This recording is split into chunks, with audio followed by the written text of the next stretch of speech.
What's up guys, just Josh here, welcome back to the most viewed series on this channel, Album Rankings. So I haven't done one of these in quite a while, which is pretty ridiculous because these videos get a lot of views and I really do enjoy making them, and more than making them, I really enjoy going into the comments, interacting with you guys and seeing what your guys' rankings are, discussing their albums and such. It's very enjoyable. So I wanted to bring the series back, and today I'm going to be ranking Whitechapel's albums from worst to best.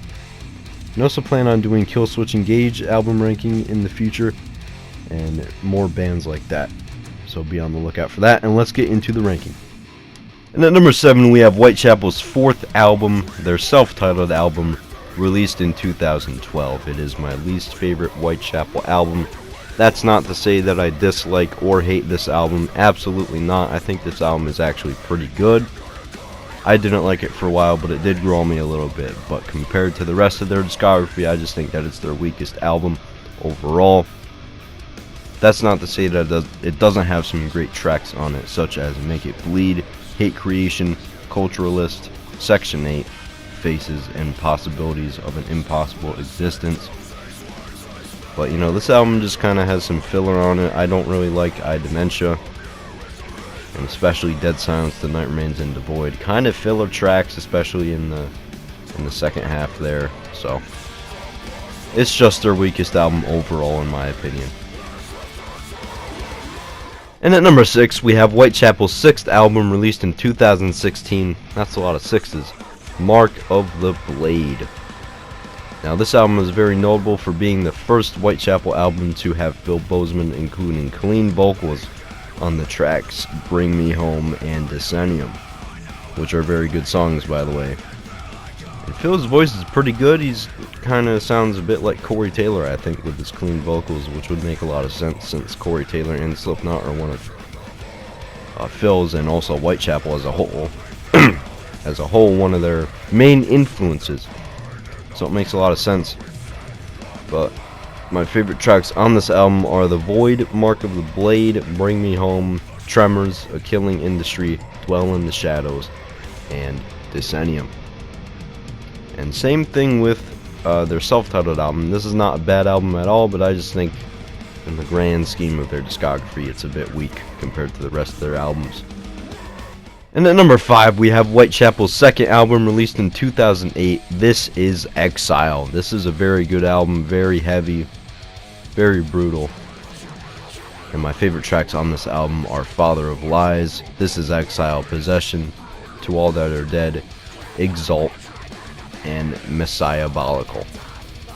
The rest of the songs are pretty good too, but they're sort of just okay, which is kind of why this album is a bit low in their ranking. It's got some great songs, but it also has some kind of meh to decent songs. Not really filler, just I don't know how to describe it really. Just I don't really, not to say that I don't like those songs. It's just that they're not as good as the rest of the album. So it's kind of half and half great and half kind of eh. So that's why it's number 5, but still a pretty good album. And at number 4 we have Whitechapel's fifth album, Our Endless War, released in 2014. This is a pretty good album. It's notable for including some gent and also some nu metal influences, and Whitechapel's always kind of had that, but they really started getting into it with the self-titled album and this album, and some would argue that the self-titled album has even more nu metal influence than this album, which I can definitely agree with. But this album has a lot of gent influences with all the syncopated rhythms and such, but that's not really important. Let me talk about my favorite tracks.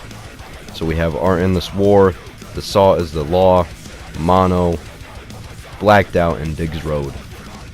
Now the bonus tracks on this album, A Process So Familiar and Fall of the Hypocrites, are amazing. I usually replace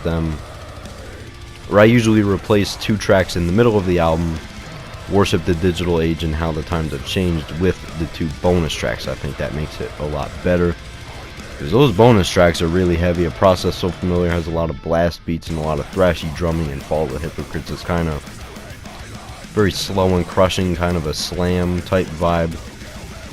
Really good stuff. And Our Endless War is my 4th favorite Whitechapel album. And at number 3 we have A New Era of Corruption, Whitechapel's 3rd album released in 2010. Now this album, out of all their albums, is the one that grew on me the most. I did not like this album at first. I thought it was really boring and it was my least favorite at first. But I just decided, hey, I'll listen to it again. I'll give it a chance one day. So I did, and it's now one of my go-tos when I want to listen to Whitechapel. One of my favorite albums from them. And one of my favorite albums in general. It's got a lot of great tracks on it, such as Devolver, Breeding Violence, The Darkest Day of Man, Reprogrammed to Hate, End of Flesh, Future Corrupt, Murder Sermon, and the bonus track Animus. All great songs. The rest of the songs are not bad, but I just don't like them as much as the rest of the album. And it's my 3rd favorite Whitechapel album. And at number 2, we have Whitechapel's debut album, The Somatic Defilement, released in 2007. This is by far Whitechapel's heaviest album, with absolutely disgusting lyrics about Jack the Ripper and Jeffrey Dahmer, and also absolutely disgusting riffs. So many killer riffs on this album. Lots and lots of blast beats and lots of very low and guttural gurgles from Phil Bozeman. This is just a killer album. I loved every track on this album except for Vice or Exile. That's not one of my favorite tracks. I usually skip it to listen to Articulo Mortis, the last track on this album, which is a very, very killer song. My only gripe with this album is that sometimes the breakdowns can become a bit, a bit overused. Each song has about 3 to 4 breakdowns, but because of this album's short length, it measures in at just under 32 minutes. That really isn't a problem when the album is so short. So it's kind of is able to be overlooked, and it's my 2nd favorite Whitechapel album. And at number 1 we have Whitechapel's most recent album, released in 2019, The Valley. This is a very amazing album, and it definitely furthers the clean vocals that were introduced on their previous album, Mark of the Blade. And out of the 10 tracks on this album, 3 of them feature clean vocals. The intro track, When a Demon Defiles a Witch, has these clean vocals layered on top of the guttural vocals in the chorus, which is a really nice touch.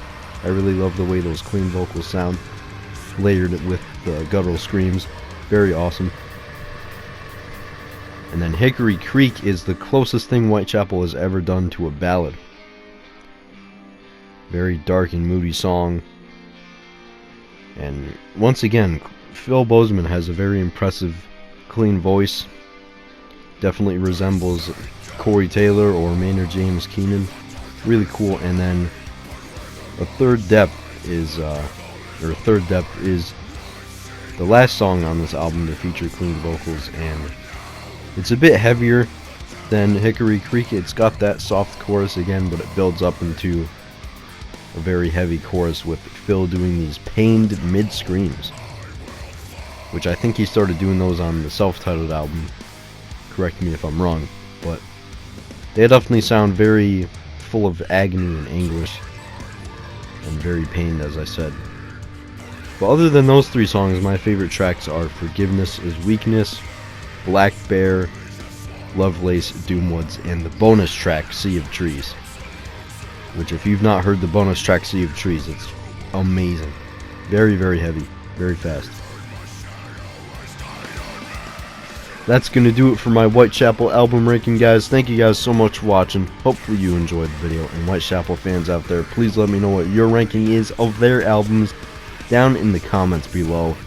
And like I said, I do plan on making more of these videos for you guys in the future. I do plan on doing a Killswitch Engage album ranking, maybe a Stained album ranking, and all that good stuff. So be on the lookout for that, guys, and peace out.